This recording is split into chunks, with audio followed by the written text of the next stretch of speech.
Hello, I'm Cody Whipple with the Pennsylvania Fish and Boat Commission. Welcome to the Virtual Family Fishing Program Casting Station.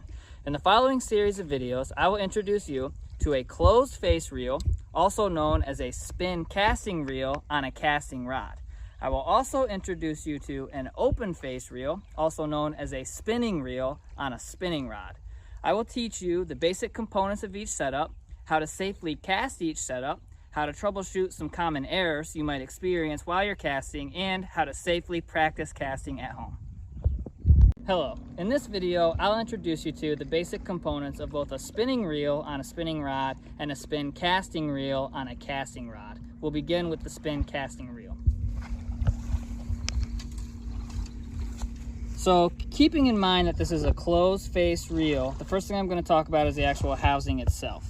Contained within this housing is your actual spool, which stores all of your fishing line. Next thing I'm going to talk about is this button release. You're going to actually use this to perform a cast, which we will go over in another video. When you depress this button, but don't release it, you're in a stage or one of the steps where you're actually going to perform a cast.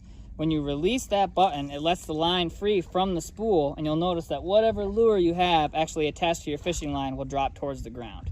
In order to lock that back into place and begin retrieving your line, you're going to use the crank. So this is what's known as the crank.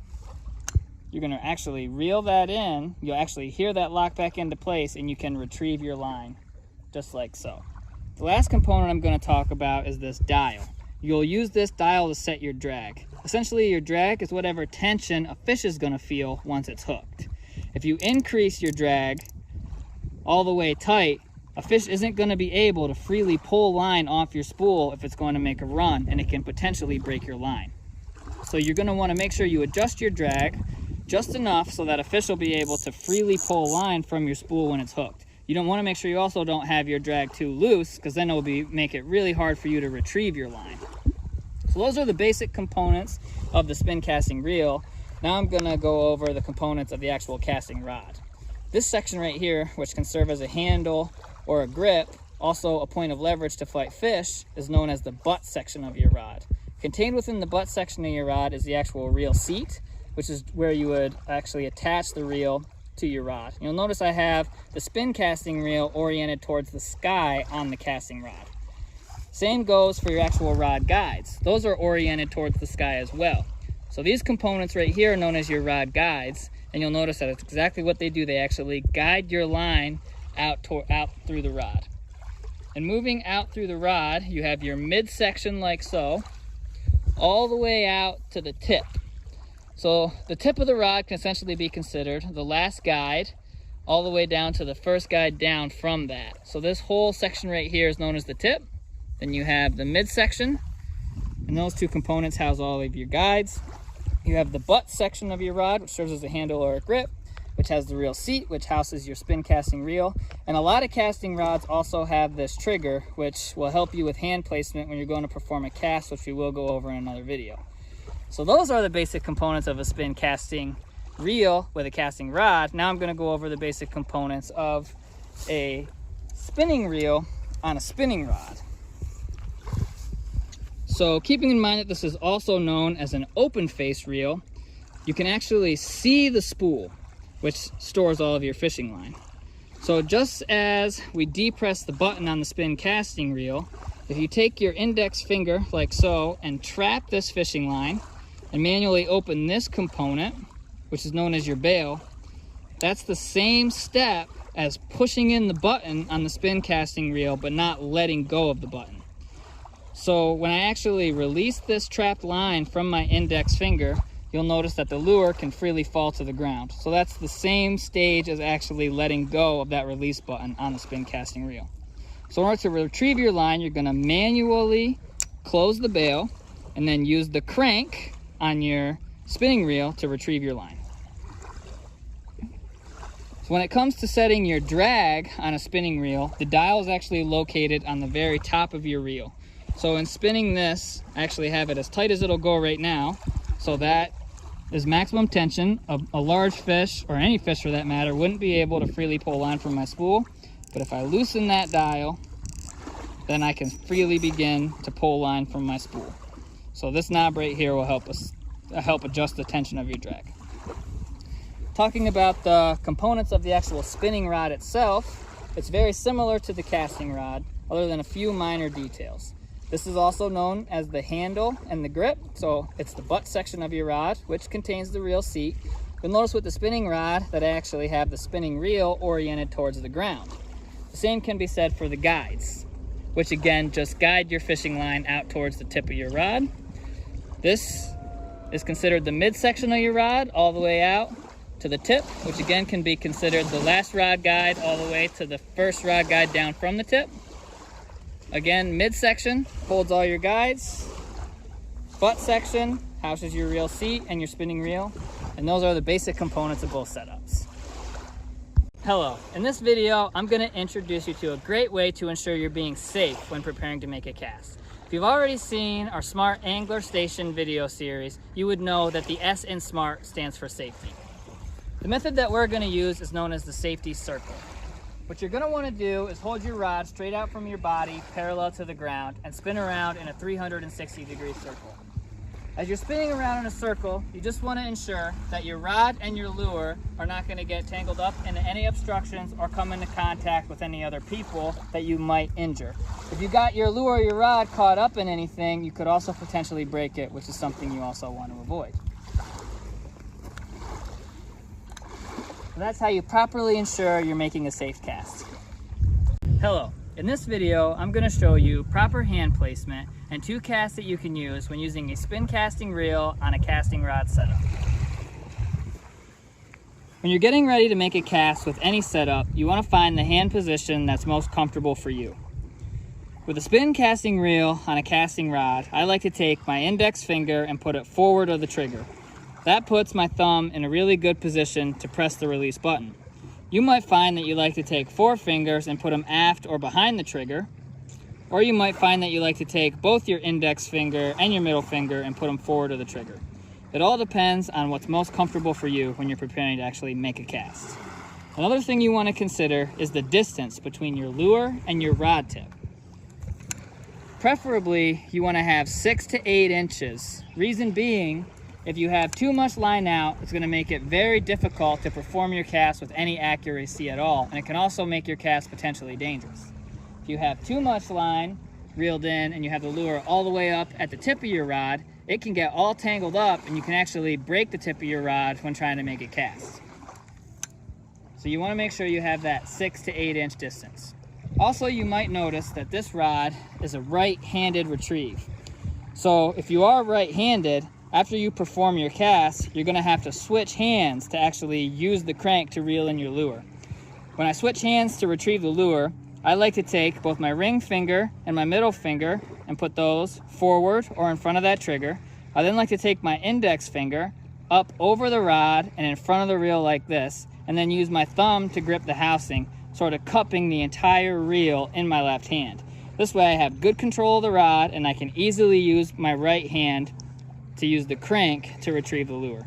Now, you can do this a couple different ways. As I mentioned before, it's whatever is most comfortable for you. You might use 2 fingers to grip the rod.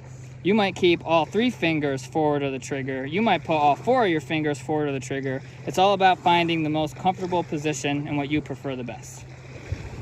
The first cast that I'm going to introduce you to is called the overhead cast. Whenever you're going to make a cast with any setup, the first thing you want to do is acquire a target out on the water. So I've now acquired a target. I want to take note of any obstructions. I have a tree as an obstruction on my right. So now I've acquired a target. I'm going to get my proper hand placement. I'm going to press the release button, ensuring not to release it. I'm going to load the rod by bringing the reel up by my ear and over my shoulder. Pick out my target, bring the rod forward with speed. When the rod tip is pointed directly at my target, that's when I'm going to release the button. A lot of these casts are all about timing. Switch hands, and I'm going to use my right hand to use the crank to retrieve the lure. And we'll perform the overhead cast one more time. 6 to 8 inches between my lure and my rod tip. Press the button, do not release it. Load the rod by bringing the reel up by my ear, the rod tip over my shoulder. Target acquired, release that button when the rod tip is pointed towards the target. The next cast I'm going to introduce you to is the sidearm cast. Now, the reason you may find yourself alternating between the two casts is if you have any obstructions either above you or off to your side.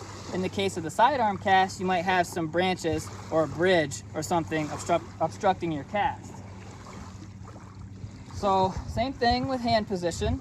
I'm going to press the trigger. I'm going to press the button. Bring this to my side like this. Acquire a target, and I'm going to release that button when the rod tip is pointed towards my target. Switch hands to retrieve. We'll perform the sidearm cast one more time. Ensuring 6 to 8 inches between the lure and the rod tip. Press the button with my thumb. Load the rod off to my side. Forward, release. And that's the overhead cast and the sidearm cast using a spin casting reel on a casting rod setup. Hello, in this video I'm going to introduce you to proper hand placement and 2 casts that you can use when you're using a spinning reel and a spinning rod setup. With any rod setup, you want to make sure that you use the proper hand placement that is the most comfortable for you. With a spinning reel, I like to take my index and my middle finger and place them forward of the reel just like so. This puts my pointer finger or index finger in a really good position to trap the line when I'm preparing to make a cast.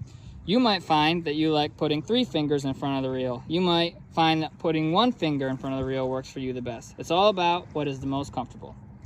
Whenever you're preparing to make a cast, you're always going to want to make sure that there's about 6 to 8 inches between your lure and your rod tip. If you have too much line out, it's going to make this cast really difficult to perform with any accuracy at all. It could also make the cast potentially dangerous. If you have too much line reeled in and your lure is all the way up to the tip of your rod, it can potentially become all tangled up in the tip of your rod, and you can potentially break your rod when trying to perform the cast. So the first cast that I'm going to introduce you to is the overhead cast. When preparing to make a cast with a spinning reel, you want to rotate the bail so that the line is directly below your index finger. You're then going to use your index finger to trap the line like so. You then take your left hand and manually open the bail.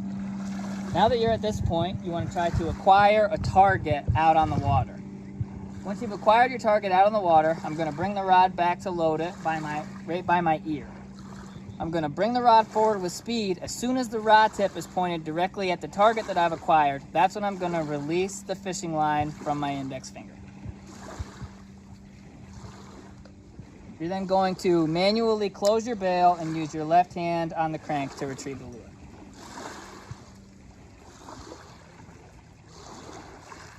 So we will perform the overhead cast one more time. Ensure that I have 6 to 8 inches between my lure and my rod tip. Rotate the bail so that the line is directly below my index finger. Use my index finger to trap the line. Manually open up the bail. Acquire a target. Load the rod. Bring the rod forward. When that rod tip's pointed directly at my target, that's when I will release the line from my finger. Manually close the bail. Use the crank to retrieve your line. The next cast that I'm going to introduce you to is the sidearm cast. Now, the reason that you might want to consider varying between the 2 casts is all based on what obstructions might be around you. Say you have a bridge or a tree above your head. Then you want to switch to the sidearm cast because the overhead cast just isn't an option at this point. So again, I have trapped the line with my index finger, manually open the bail. This time, with the rod out to the side, I'm going to load it like so. Acquire a target, bring the rod forward, and release that line when the rod tip is pointed at my target. Manually close the bail, and use my left hand on the crank to retrieve the lure.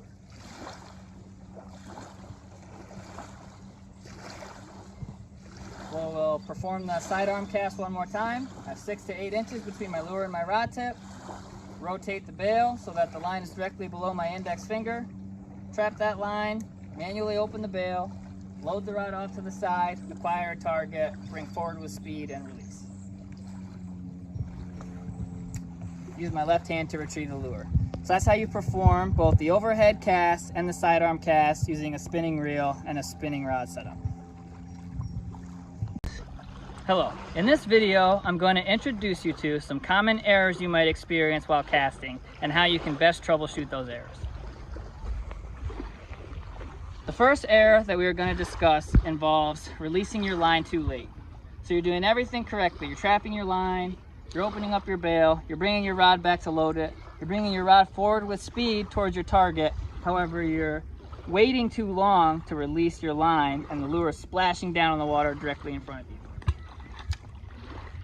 So the best way you can troubleshoot this is to adjust the angle and the timing at which you're releasing your line.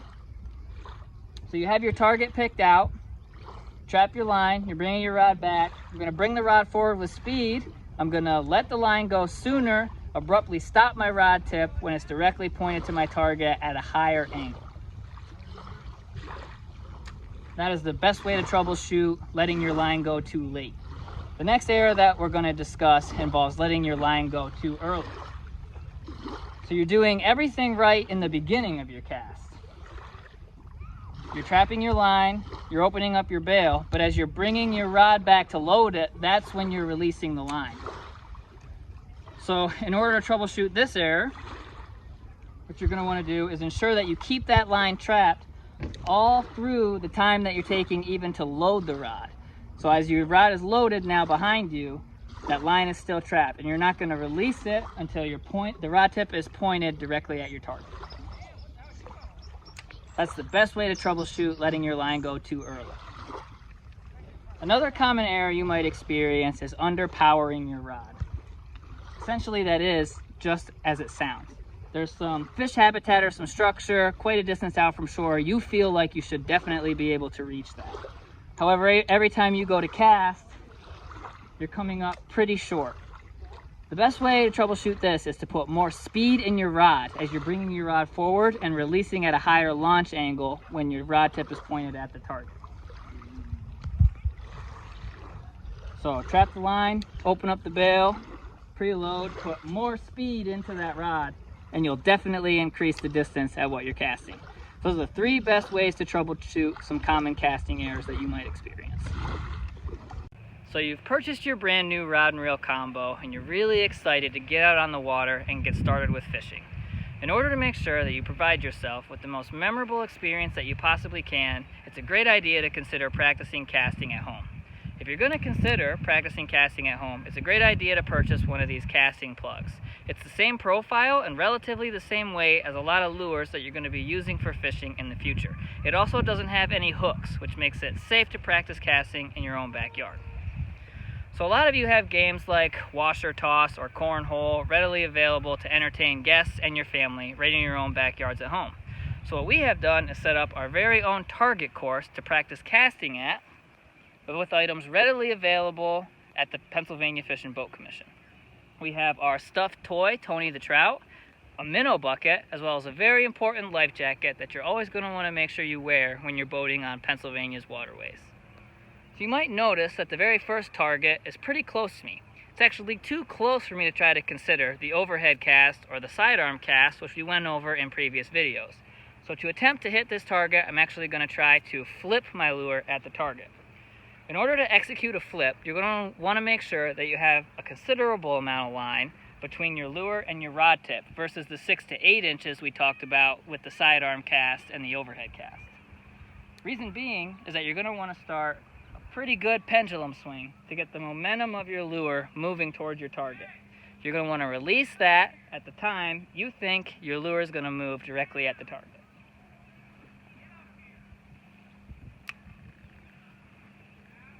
So the next item I'm going to try to go for is the life jacket. I'm going to attempt the overhead cast to try to reach that distance. So I was just a little bit beyond the life jacket. So you can have a lot of fun with this and turn it into a competition with both your family and friends. You can assign different points to each target and really have a lot of fun right in your own backyard. It's also a great way to hone your skills before you get started with your fishing adventures.